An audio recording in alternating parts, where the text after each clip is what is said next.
नमस्ते दोस्तों, चिलैक्स और सजल में आपका स्वागत है। तो आज हम बात करने वाले नेटफ्लिक्स के एक ऐसे धमाकेदार क्राइम ड्रामा के बारे में जो आपके दिलों की धड़कनें बढ़ा देगा। और इसके हर एपिसोड में मेकर्स ने कुछ ऐसे ट्विस्ट, कुछ ऐसे चेंजेस किए हैं और कुछ ऐसा सस्पेंस क्रिएट किया है जिसमें आप इसको बिल्कुल छोड़ ही नहीं पाओगे। आपका ऐसा रहेगा कि मैं आज ही खत्म कर दूं इस सीरीज को।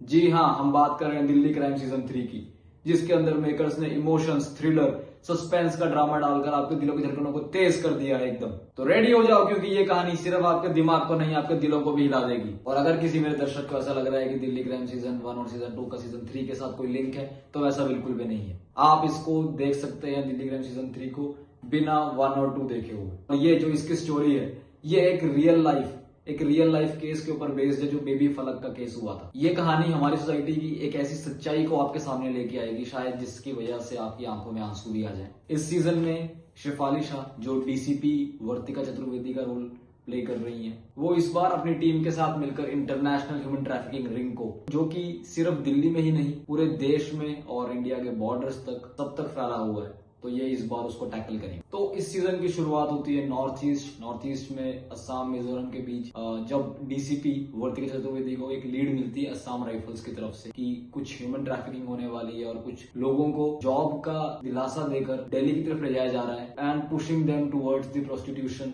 And human trafficking things. तो उसी टाइम वो लोग एक रेड कर एक ट्रक को पकड़ते हैं जहां पर उनको बहुत सारी लड़कियां मिलती हैं। और दूसरी ही तरफ दिल्ली में एक बेबी नूर, जिसको उसकी माँ एम्स हॉस्पिटल में छोड़ देती है। जो बेबी नूर के मुंह बोले पेरेंट्स थे, वो भी कहीं ना कहीं इस इंटरनेशनल ह्यूमन ट्रैफिकिंग का हिस्सा है। तो जब डीसीपी वर्तिका चतुर्वेदी इंटरस्टेट ह्यूमन ट्रैफिकिंग को रोकने के लिए नॉर्थ ईस्ट से दिल्ली आती है, तो उन्हें पता लगता है कि ऐसे एम्स में एक बेबी नूर को एडमिट किया गया है, जो भी काफी चोटिल हालत में थी। उसके बाद जब वहां पे वो लोग चेक करते हैं, पता करने की कोशिश करते हैं कि इसके पेरेंट्स कौन है, कहाँ है, तो वहां से उन्हें पता लगता है कि जो इसका फादर है वो भी इस ह्यूमन ट्रैफिकिंग का हिस्सा है और वो उन्हीं के पास काम कर रहा है जो ये काम करते हैं। तो फिर अब सीरीज में इंटरलिंकेज लेके जाती है मेन विलन की तरफ, जिसको सब बोलते हैं बड़ी दीदी। और यहाँ पर एंट्री होती है Uma Qureshi and Uma has really done very good work. बहुत अच्छा काम किया उन्होंने इस सीरीज में, काफी अच्छी एक्टिंग की है, एक धमाकेदार विलेनेस का रोल प्ले किया। तो सीरीज में आगे बढ़ते हुए ये पता लगता है कि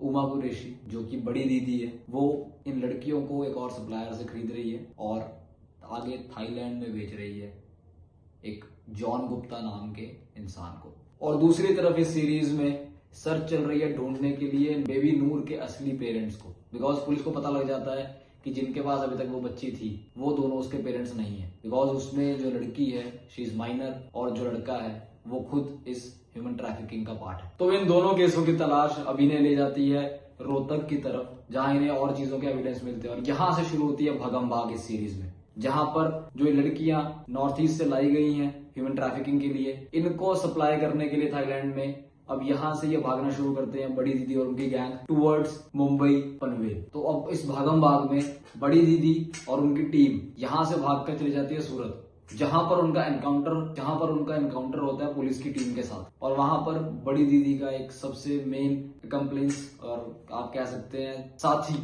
विजय, जिसे कहते गोली लग जाती है। और यहाँ से बड़ी दीदी और कुसुम अलग रास्ते पे निकल जाते हैं पनवेल की तरफ और विजय अलग हो जाता है उनसे। अब शुरू होता है इस सीजन का लास्ट फेज, जहां पर बड़ी दीदी बच्चों की जो स्मगलिंग कर रही है, जो कहते हैं ह्यूमन ट्रैफिकिंग कर रही है टुवर्ड थाईलैंड। तो यहाँ पर इन सभी लड़कियों को एक कंटेनर में डाला जाता है, लेकिन यहाँ पर एक लड़की सोनम जो उस कंटेनर से भाग निकलती है और वो उस कंटेनर का नंबर बताएगी डीसीपी वर्तिका की टीम को, जिसकी हेल्प से वो लोग उस कंटेनर को फाइंड आउट कर लेते हैं।